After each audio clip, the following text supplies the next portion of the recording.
What is going on? It's Alex coming back at you with another video, and today we're going to be doing a 2025 mock draft with trades. Now, you guys are used to me doing 3 rounds a week. This week is Thanksgiving, so I'm going to be doing 1 round, but it is a special one because I just ended up someone asked about this, and I was like, why not do it? Let's do a way too early 2026 because I'm going to stem it off of this. And because I think it's worth it, and we're going to have certain guys going back to school. And every time in every video I do, I always forget to mention who I'm going to have returning. So you know what? In this portion of this video, we're going to mention the guys who are returning so that this video will continue into the next one. I'll also be gone, so it's going to be a great way for me to be able to pre-record this and be able to have some momentum going into that video. So I'm super excited for that. Already did drop a 2-rounder this week with no trade, so feel free to check that out as well. But for the guys who are returning to school, air quotes, not actually official, so don't get all like geared up. I'm gonna have Jalen Milroe return. I think that the whole entire Bama team essentially should return. So you know what? I'm gonna call it LT Overton. I am also having him return. Guys do this all the time. Olufashinu did it before. We've seen it before. I think Jared Verse might have done it when we thought he might have been a top pick as well. So just keep that in mind. So it's going to be at the quarterback position, Jalen Milroe. I'm going to have Drew Allar come out in this, but Garrett Nussmeier is going to return as well. And then the other guys aren't even going to be a factor in the first round. For wide receiver, I'm not having anybody return. For the running back, or for the tight end crew, I'm not having anybody of note return because there's only 2 of them that matter. For running back, don't worry about it. Ashton Genty's coming out. No other running backs being taken in this. For tackle, I will be having Cameron Williams return to school. There's a chance that Kelvin Banks might, but I'm just going to say he's coming out in this. So the only one that's returning of note is Cameron Williams. For interior offensive line, I'm having Tyler Booker return to school on top of Jaden Roberts again, and technically Parker Brailsford could be in that mix as well. I'm legitimately having the Alabama team trying to go back and make a run for the championship because this year it doesn't seem like the year that they would go out like that. For cornerback, I'm having Benjamin Morrison return to school. Outside of that, there is nobody of note who I think will be returning. So at safety, don't think anybody of note is going to be returning either. And then in defensive interior wise, I'm not going to have anybody return. That is at least notable on this list. For edge rusher, I already mentioned it. I'm having LT Overton return. This is his first year of actual legit 400 plus reps, and he's doing a great job. I think he wants to really prove himself as a top end pick for the following year. Outside of that, I'm not going to have anybody of note return. I could do Mikael Williams, but I also still think, I don't think the Georgia guys are going to be trying to run it back. I don't see much of a future there at the moment. And then linebacker, of course, we have had this for a while, but Harold Perkins will be returning. Outside of that, I'll have everybody coming out. So those are guys who could be featured in the next video in that 2026 way too early mock draft.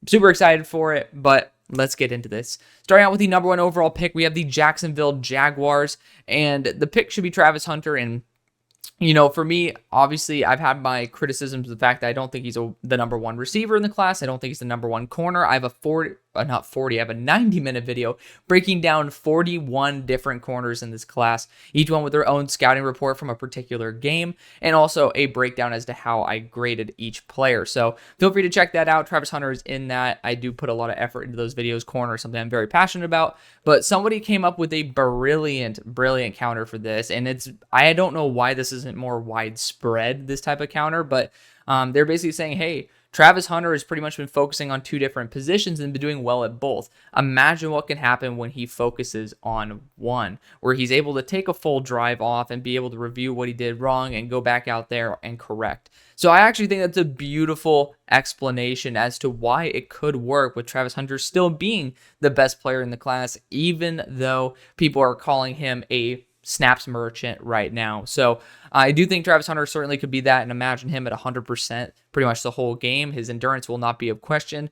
I do think that there should be at least consideration with trading down, but I also I don't think it's going to happen. When you look at the value of these picks, Like GMs and especially like new organizations are not stupid enough to waste all their draft capital on something that they're not confident in. And if they are, God forbid, and like you and me, we're like not getting paid remotely close to the millions that they are, and we know a decision is stupid from far away. If they make it, it's frustrating. We all know the issues with people who don't deserve to be at the top, but I don't think there's going to be enough bidders for this pick in order to trade down. You could try to do it at a discount for Las Vegas. I mean, I guess like you could try to do that, get like a second and a future second out of this, but I mean, that's just so damn expensive. Like that's like legitimately really, really expensive. So I'm actually going to have Travis Hunter be the first overall pick.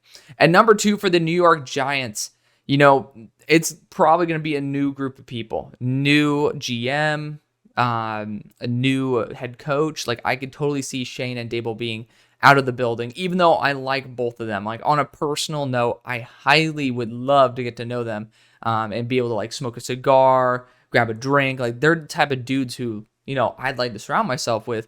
But just right now, in terms of how they've managed the New York Giants, it's not been satisfactory. When you look at just overall, they did not handle the most important position properly whatsoever. Yeah, they were stuck between a rock and a hard place, but that's why you get paid millions of dollars. Because you know what? You're not going to get an excuse when you don't do a good enough job. You could be as awesome of a person as they are, but when you do a job that's not satisfactory, you deserve to be called out on it.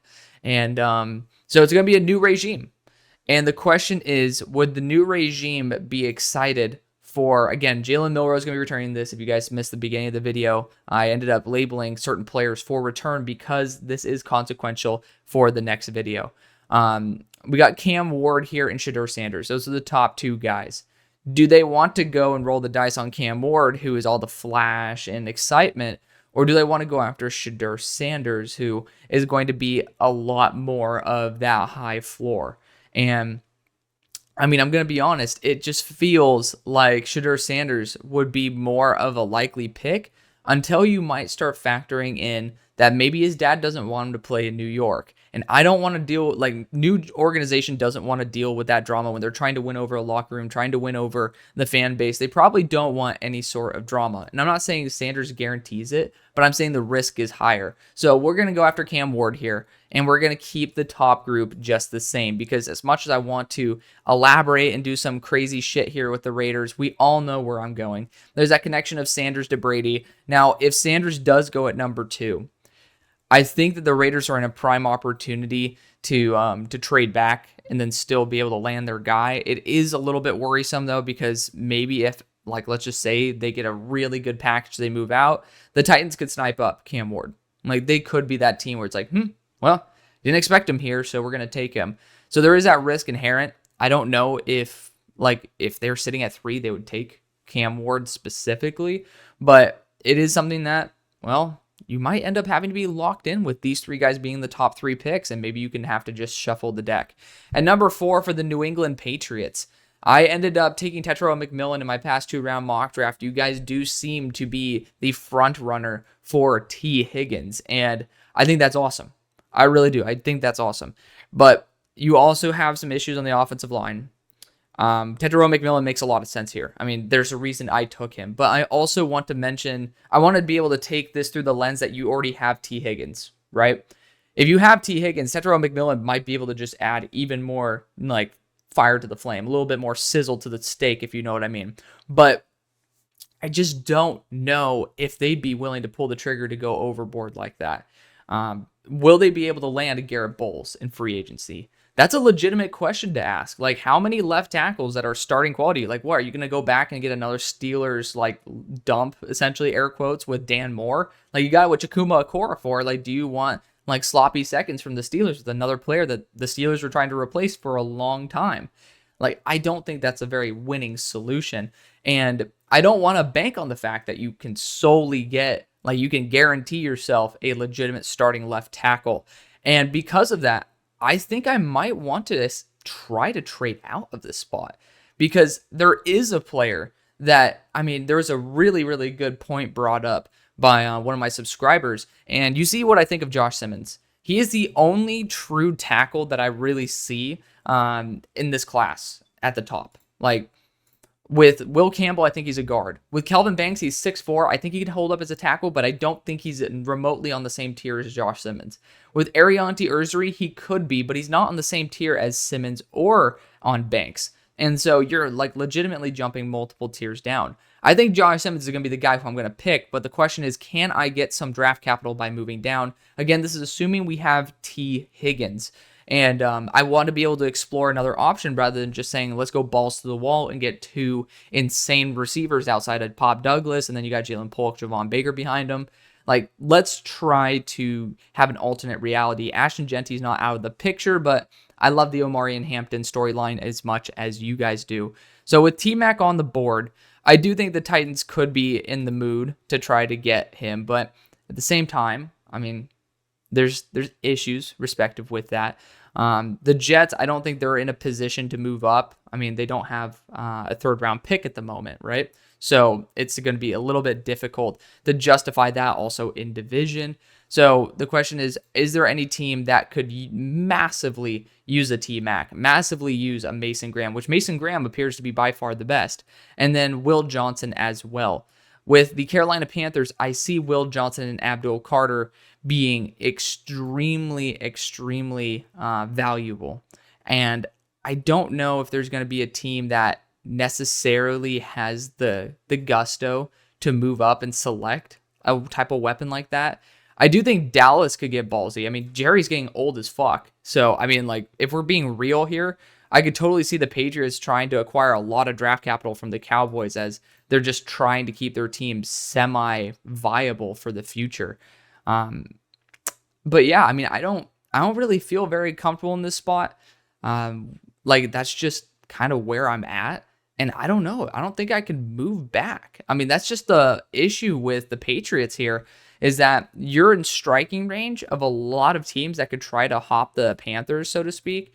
But is it worth it for any of those teams? And maybe you could say for the Saints, if they want to give up that type of draft capital because they have a lot extra, like they could end up jumping up and, stealing Abdul Carr.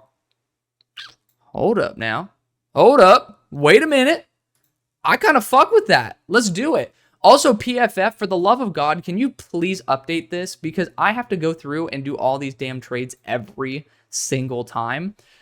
So the Saints are going to actually give up their second round pick in pursuit of this, and I believe it might cost them a third as well.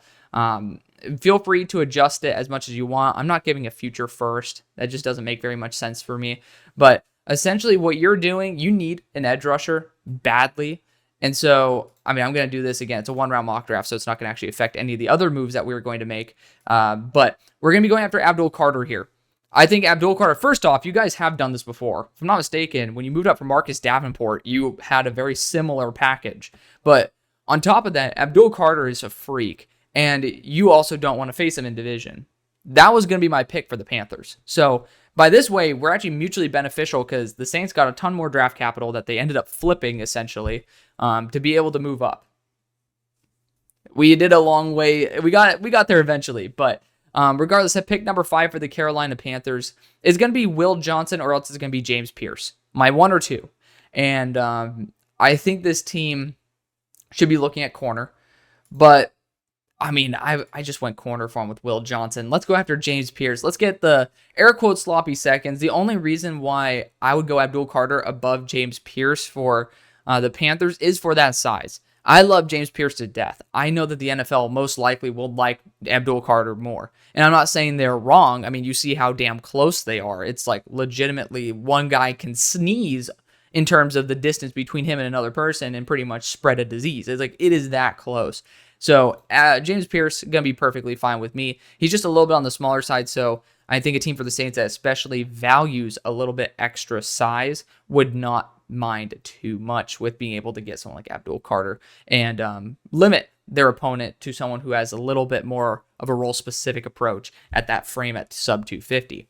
And number 6 for the Tennessee Titans. This one, a lot of really good options. And honestly, this could be a spot where you end up moving out, right? Because T-Mac is the easy choice. Like, that's the one which everyone's going to be screaming for, right? Like, everybody's going to be wanting it. But if you could end up jumping down to pick number 11, could you still end up striking on a top-end talent? Yes.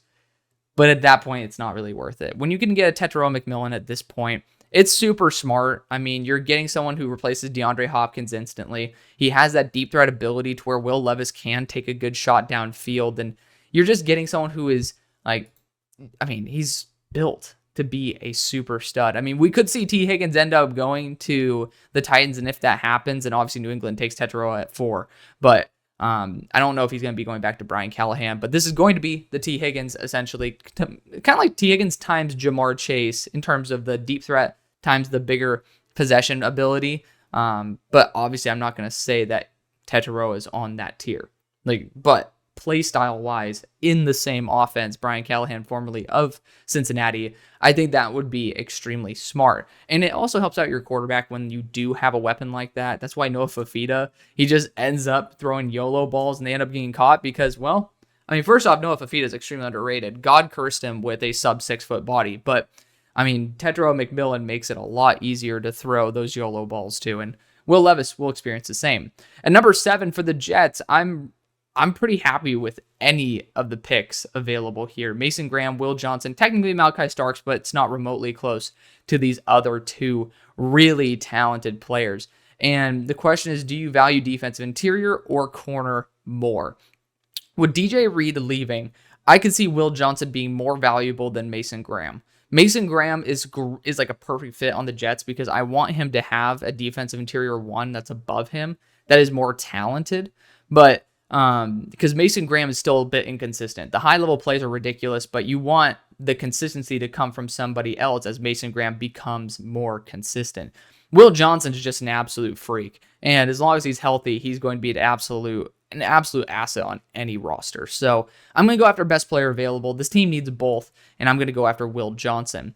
At number 8 for the Cleveland Browns, I'm looking heavy at Ashton Jeanty right here. I could see a multitude of teams in the next 4 picks. I could actually see all of them going after Ashton Jeanty. Technically, the next 5. Hell, the Bears would be kind of stupid to pass on Ashton Jeanty as well. So I think that's the smartest decision. You could try to play it smart and jump down to pick 10, but at that point, again, with the Patriots, I would just say, screw it. I'm rocking Ashton Jeanty at this point.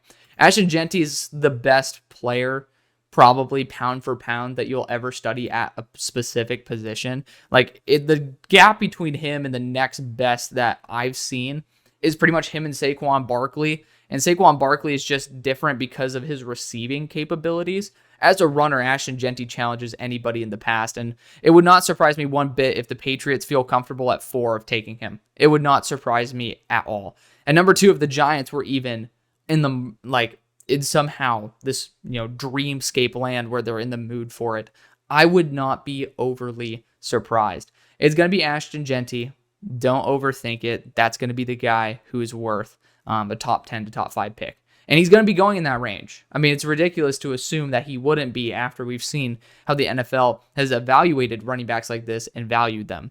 At number 9 for the New England Patriots, we traded back. And Mason Graham's here. I mean, I'm going to be real right now. I'm actually creating one more trade with the New England Patriots. And I could go with the Chicago Bears right now. I mean, the Chicago Bears would not be a bad choice. But I do think Jerry will sell whatever is left of his left nut to be able to move up to this spot. And I think this is going to be more of a future draft capital trade just because the Cowboys are a little bit lean on draft capital. Like maybe you could trade that 3rd round pick and then you could end up getting like 105 in return. Again, adjust this on your own. It's not going to affect either of the videos that I'm about to do. But that'd be insane, by the way. Look at that. 1, 2, 3, technically 4 3rd round picks. That'd be absolutely fucking bonkers. But for the Patriots, I think that being able to acquire a ton of draft capital and just continue throwing shit at the wall and seeing what sticks, not a bad idea. Not a bad idea. And deep down, I would love to do a day 2 of this. But for the time being, we're going to allow the Cowboys to jump up and select Mason Graham, giving a massive middle finger there to the Cincinnati Bengals.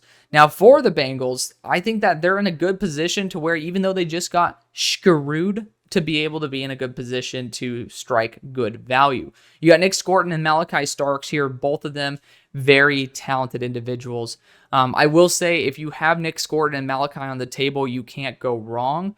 I will say, though, that in round 2, you can discuss going after Jack Sawyer, Ashton Gillette, or Gillette, whatever the fuck his name is, and then like Landon Jackson. Whereas in the second round, you can talk about potentially getting Nick Eamon-Worry or Xavier Watts. And like technically in the third round even, those guys could be there, including Lathan Ransom. So opportunity cost wise, you're going to get a starter both ways.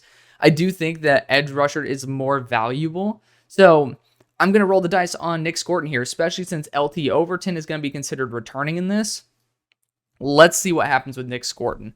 At number 11 for the Patriots, I ended up mentioning this several times in my move back. I'm going offensive line here. And I always said, hey, fill it with a veteran. There is no guarantee of that. There is none. When you're not an actual championship contender, you can't guarantee yourself a Garrett Bowles. You know who might? The Chiefs, who are going to be freeing up a spot where Trey Smith is going to be, to where they're already in the mood for an offensive lineman.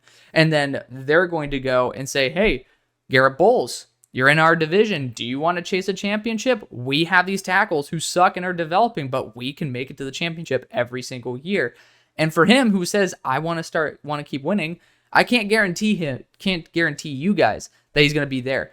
But what I can guarantee you is if the medicals check out, Josh Simmons is worth this pick. Josh Simmons is worth a top 5 pick. I would not be disappointed with him going at your original pick. But you guys ended up fleecing the fuck out of the league. So Josh Simmons is going to be the selection there for the New England Patriots because he is actually one of the very, very few true tackles in this class that I have faith in. I think this tackle class sucks. I think the line class is good because a lot of the tackles should be guards, or at least have a strong projection to guard. And so Josh Simmons is one of those few guys where, even though I could see him going to guard, I say that there's zero reason for him to have to, because I think he's going to be a blue chip tackle, and he might even be a better guard when all is said and done. But I think that you don't need to overcomplicate it. You're getting yourself a top-tier left tackle. Let Caden Wallace be able to develop wherever he might, whether it's at his native position of right tackle, whether it's at right guard. Who gives a damn? But the fact is, you need someone who's actually talented and proven at the tackle spot. Right now, you don't have that. Josh Simmons will give it to you. And at the price tag of being able to acquire multiple second and third round picks, I say it's a damn good move. At number 12 for the Chicago Bears. Offensive line is the smart thing to do for this team, right?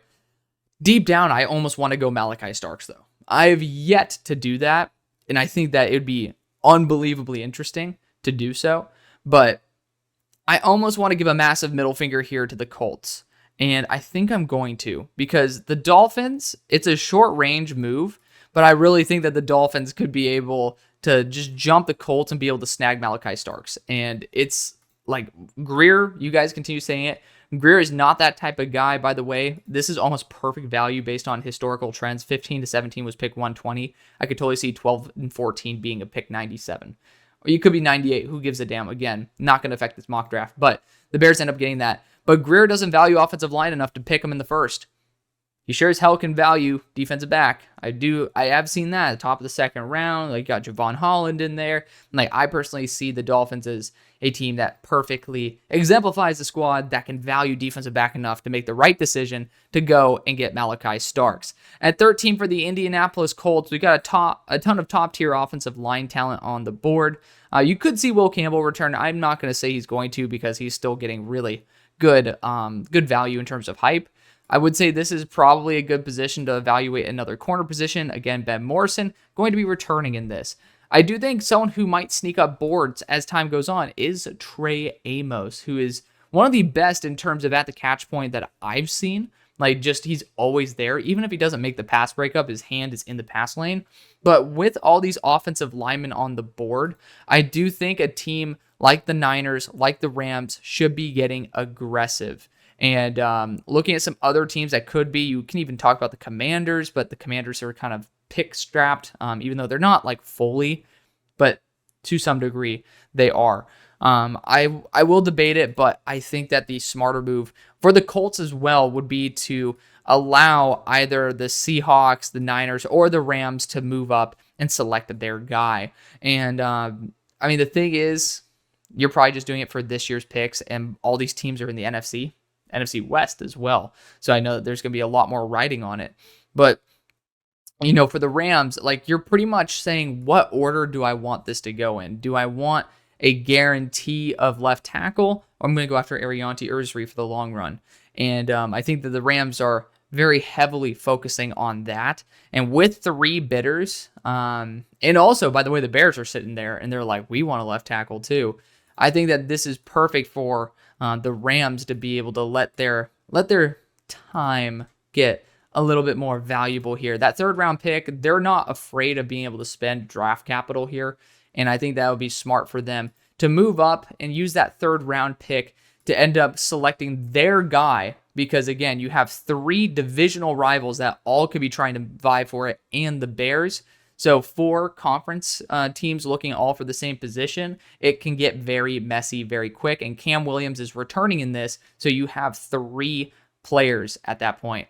And the true left tackle is going to be Arianti Ursary, and I think that's just the smart move, man. The smart move. At 14 for the Bears, that's where I'm going to be going right after Kelvin Banks. I mean, he's a guy who I actually still believe in as a tackle. People think at 6'4" he might not work. I still think he can. But regardless, you're going to get yourself a high-quality offensive lineman wherever you see fit. If Kron Amagaji is awesome, kick Banks to guard, and you're giving yourself a ton of value, and you got that extra 3rd round pick via that trade back. Otherwise, I think that you're just in a really good spot. Don't overthink it too much. Boring pick here for the Tampa Bay Buccaneers. You guys know where I'm rocking. Jalen Walker is literally the perfect Joe Tryon-Shoyinka replacement. Hate to say it, but it's just one of those fits that make too much sense.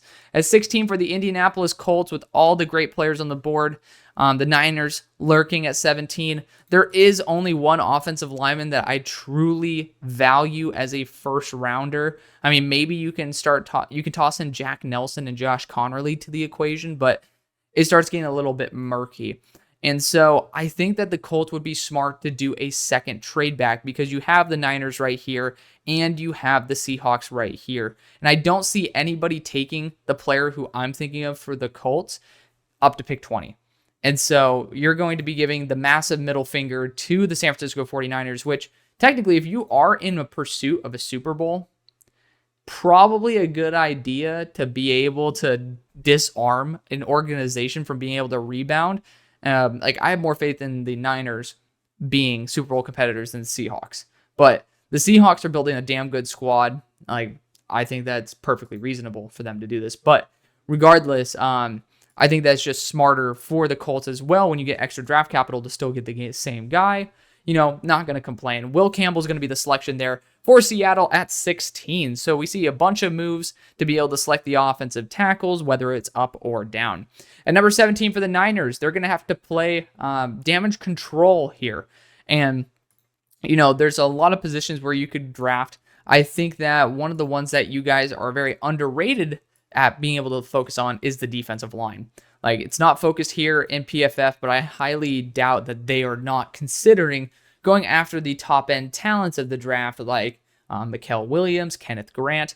And for that reason, I think that the edge class, you guys are much more comfortable.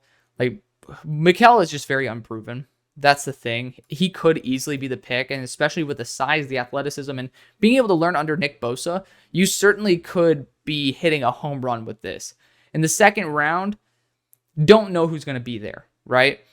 For defensive interior, you can almost guarantee that somebody of legitimate talent, because we have guys like Omar Norman-Lott out who haven't been playing a ton of reps.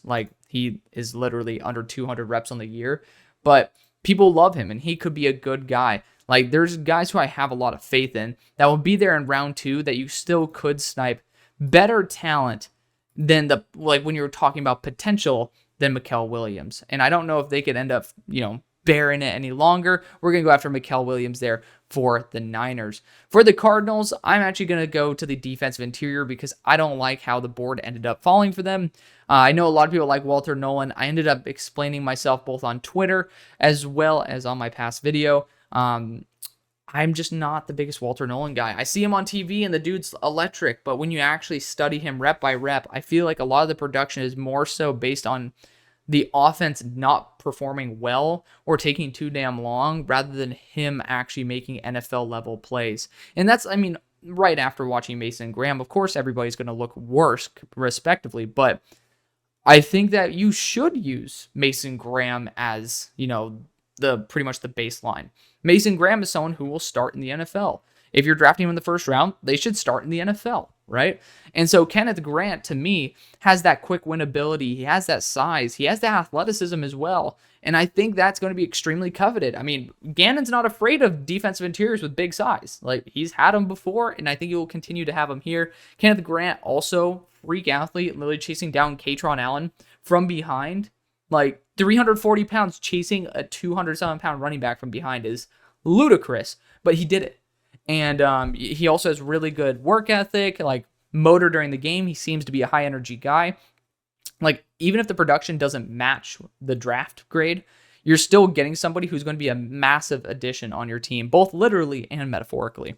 At 19 for the Atlanta Falcons, I've talked about edge to the team so many times, and we have LT Overton returning in this one. At this point, JT Tuimoloau is the logical option, and it might be the move I make when all is said and done, but I do want to try to evaluate some other options for the team. I know people talked about linebacker. That's not going to be a first-round issue for me. I think that wide receiver with Luther Burden can make a lot of sense for Ray McLeod's replacement for the long run. Obviously, Rondale Moore didn't end up working out there because of an injury. So you could try to talk about Luther Burden as a best player available. At right tackle, again, I'm having Cam Williams return in this. Otherwise, you could debate it. I know a lot of people love McGarry's run blocking, but his pass blocking has been a little bit on the downside. But I would say maybe wait till the third round and try to snipe somebody. Like if Armand Membu somehow is there, obviously I would say snipe him. But like outside of that, you've also mentioned the fact that you could go for a nose. And Tyleik Williams is a dark horse pick for you guys at this spot. I don't think that's the right move, but you ended up getting Rukaroro, who's freaking 300 pounds. You do need to have some younger, larger defensive interiors. But, I mean, it does kind of feel like edge would be the right move. And JT Tuimoloau gets no respect. I mean, I think that his statistics completely undervalue the player that he is. And he's just someone who's improved every single year. So I will be going JT Tuimoloau. I think the edge group is that desperate for an upgrade. And I also have JT Tuimoloau very high on my board. At number 20 for the Colts, I was pretty happy that, the board ended up falling this way. I'm going Colston Loveland. Just the value for every other position that the Colts need outside of maybe another corner.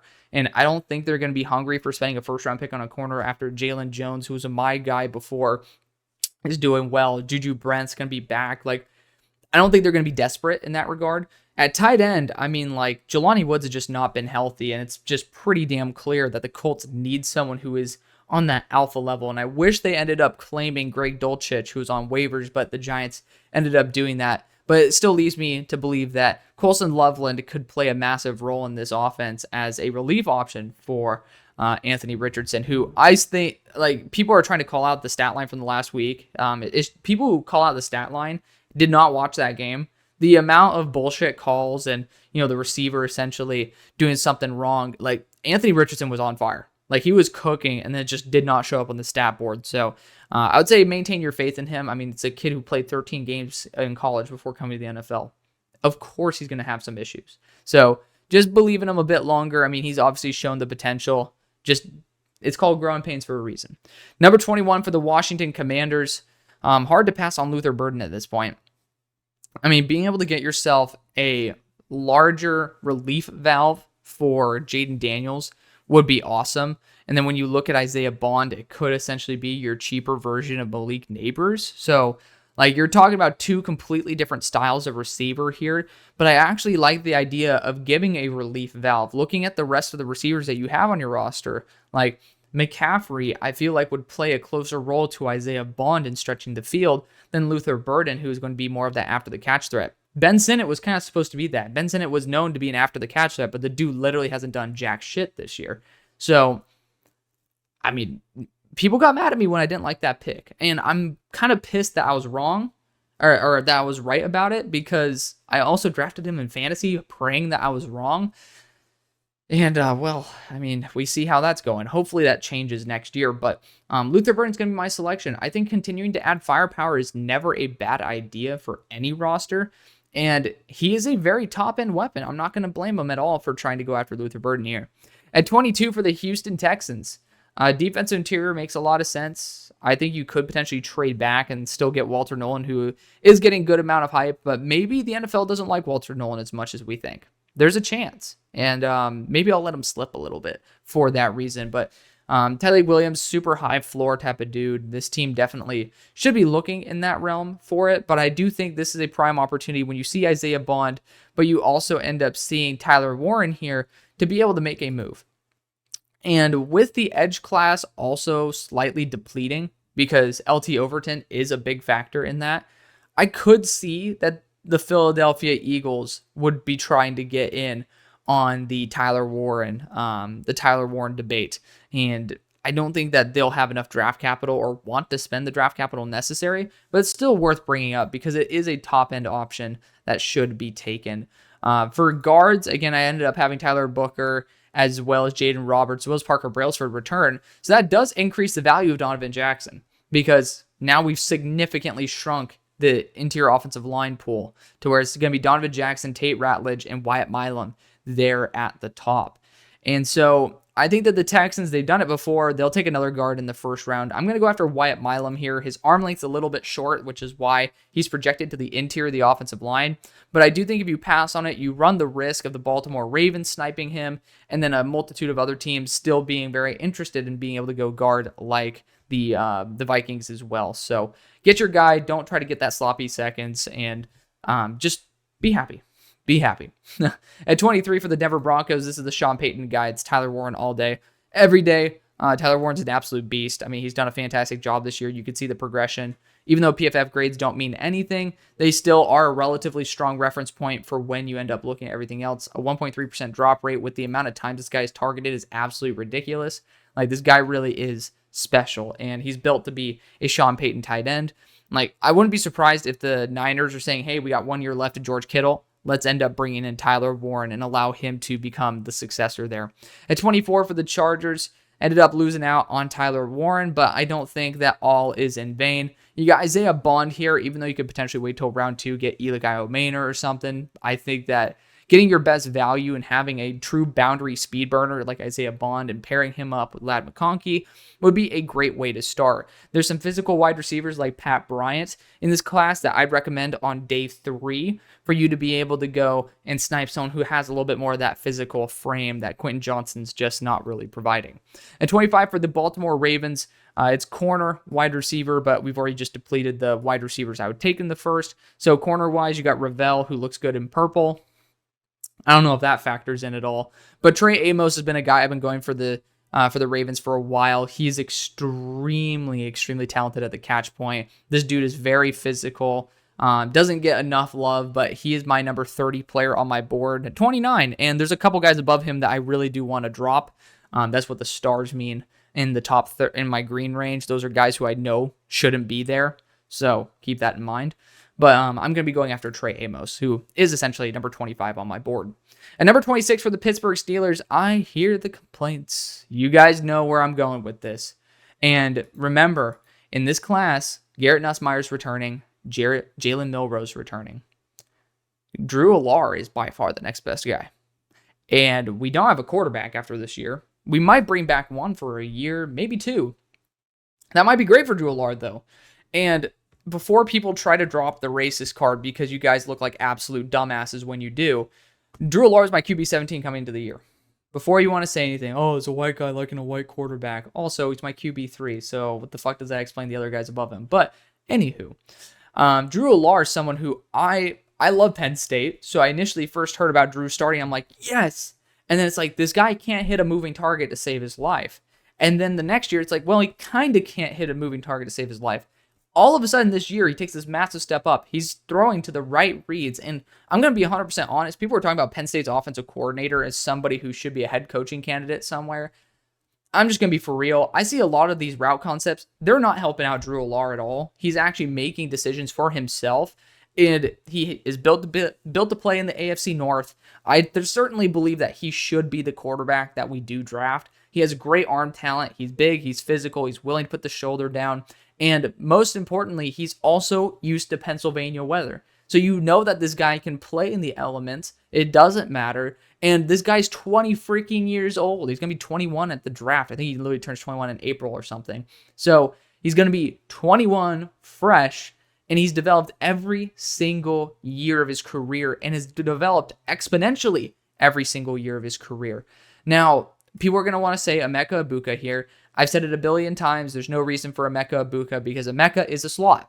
Maybe you can take him as a boundary, but I feel like in the first round, that is poor draft capital management. You're forcing a player who hasn't played a position in 2 years consistently to play it full-time in the NFL. That's just not very easy. So I think that he should go to a team maybe at the beginning of the second round, or for a team like the Chiefs that, essentially are a second round pick, to where you can end up allowing that flexibility. For the Steelers that have so many other issues, why potentially add one more? With Drew Allar, you're giving yourself a vision of the future with high-end arm talent, with grit, with playing in the elements, and he's just built to play quarterback in the NFL. That is what it is, and his processor's done such a good job, probably the second best behind Sanders. But people want to bring up this Ohio State game. I made an hour-long video breaking down the top quarterbacks of the class, and I broke down this exact game for Drew Allar. And you know what? I thought he did a damn good job. That's the thing. I thought he did a damn good job. Now, if you guys are new, my number one quarterback is number 36 on my board. So don't think that I'm like absolutely nutty for the quarterback class. Like, I have Drew Allar at 55 on my board. But he develops every single year, and I'd be a fool not to reward that. And number 27 for the Green Bay Packers. Good options everywhere. Like, it's really a good spot, and I feel like this is the opportunity where I end up talking about Jeff Hafley loving physicality, loving man coverage, and to me, that's Azariah Thomas. But I will change it up because I think a lot of people love Siobhan Revell. I used to take him to the Packers as well. I don't think you can go wrong with taking him. At number 28 for the Minnesota Vikings, corner certainly is on the mind because you do still have Azariah Thomas here, who is a 6'2", 198-pound beast. Got to see him in person, love him on tape, but I do think that this is also a team that really will value that offensive guard spot. And remember, at the start of the video, I said Booker, Brailsford, and Roberts are going to return in this. Therefore, the quantity of guards at that third-round pick is going to be significantly less than what it would be now that, since we have pretty much lost 3 picks worth of interior offensive linemen. So I think you got to get your best guy. And Donovan Jackson's that to me. He's ended up, we're talking about this right here because he's been playing some left tackle. And the dude ended up having a tough game there versus Penn State. But this guy's playing left tackle to be able to cover for the fact that their left tackle situation at Ohio State sucks. But this guy's a quality guard. Look at this. Up to that point, he is a quality guard. And he was a top 10 player for me before I ended up adding in positional value. But he's my number 16 player on my board. Genuinely, he is awesome, and he does have that tackle potential to fill in as he continues to develop. His first game, he had to go up against he ended up having to go up against Abdul Carter. You can't blame him for having some struggles, but I can end up advocating for the fact that this guy is a really talented player. At the end of the first, it's one of the few guys that I think genuinely has a claim for a potential first-round pick as an interior offensive lineman. At 29 for the Philadelphia Eagles. Again, Cam Williams returning this, otherwise I would consider it, but edge rusher, tight end. Those are the positions I think that you need to look for him. LT Overton's returning in this one as well, because again, we're continuing it for a 2026 NFL mock draft. It's going to be crazy. But to me, I love Kamen Rucker. I don't know why people don't love Kamen Rucker, but even after having an injury and having a little bit of a slow start, this guy still has a 16% pass rush win rate, and he ended up having a little bit of a tough week versus Ozzie Trapilo this past week, even though Kamen Rucker still did a damn good job. But even with a couple struggle games, this guy has been absolutely fantastic. And at 265, he has that physical frame that you can't really find with Kyle Kennard or Donovan Azurewaku or Micah Green. And Shamar Stewart's a bit more of a project. I think Kamen Rucker is one of the most underrated prospects in this class because he's been doing this year after year after year. Look at this. Last year, 50 what? What is that? 54 pressures on the year. He did that. Genuinely, he did that. 54 pressures and 439 reps. That's a legitimately strong case for a potential first-round player. And in this class, it's worth it. At number 30 for the Buffalo Bills, I I ended up mentioning about defensive interior. I think that would probably be the move for the Chiefs, like at this point. The Chiefs could go Emeka Egbuka. Like, it is possible that they do end up going that route. But I think that my goal for the Bills, since there are so many options that would benefit the Chiefs, is just do what's best for you, right? And you could try to like stick it to them by going after Walter Nolan, who is a punchy defensive interior, who again, I'm not super duper high on, but you can also go Tyleik Williams here, who is going to be a lot more of a day one impact. And I think the consistency between him, Dwayne Carter, and Oliver, like those are going to be a trio that I'd want going forward. So I think that it might be worth rolling the dice. You could talk about Deone Walker here as well, because he's just freaky. And it's like, I'm honestly debating it, just because you also could try to use him as an edge on certain downs. It'd be ridiculous, but that's something that Deone Walker does. You know what? I'd be scared shitless if Deone Walker goes to the Chiefs. The other guys, I'm not shivering my timbers as much. And I think that the Bills could end up developing Deone Walker as even one of those flexible defensive linemen that can play pretty much anywhere. So we're going to be rocking it with Deone Walker there. At number 31 for the Kansas City Chiefs, could end up going wide receiver here with Emeka Egbuka. I mean, it kind of makes sense. You don't really have very much on your roster next year. I mean, Hollywood Brown, didn't love that pick, but it is what it is. Rashee Rice will be back, but outside of those two, you really are limited on your capabilities. And Emeka Egbuka still could provide a very good foundation for someone who can play a multitude of roles on your offense. And it does feel like a Chiefs receiver. He has enough deep speed to be able to separate, and it's just you can operate him out of the slot. And I don't think this team needs to be able to force him into a role. And I like that ability to kind of use Emeka as a chameleon and have him shapeshift to whatever role that you want him to have. Defense is usually the way I roll, especially like Walter Nolan on the board. But with my newfound skepticism of Nolan, I'm going to go after a player that's been far more consistent this year in terms of actual translatable play, in Emeka Egbuka. And at 32 for the Detroit Lions, this is going to be probably an edge rusher, but I do want to emphasize guard here, because with Tate Ratledge, again, Tyler Booker, Parker Brailsford, Jaden Roberts, those guys are considered returning in this. Now, I don't think all three of those guys will be coming out as a first-round pick in the next video, but keep that in mind.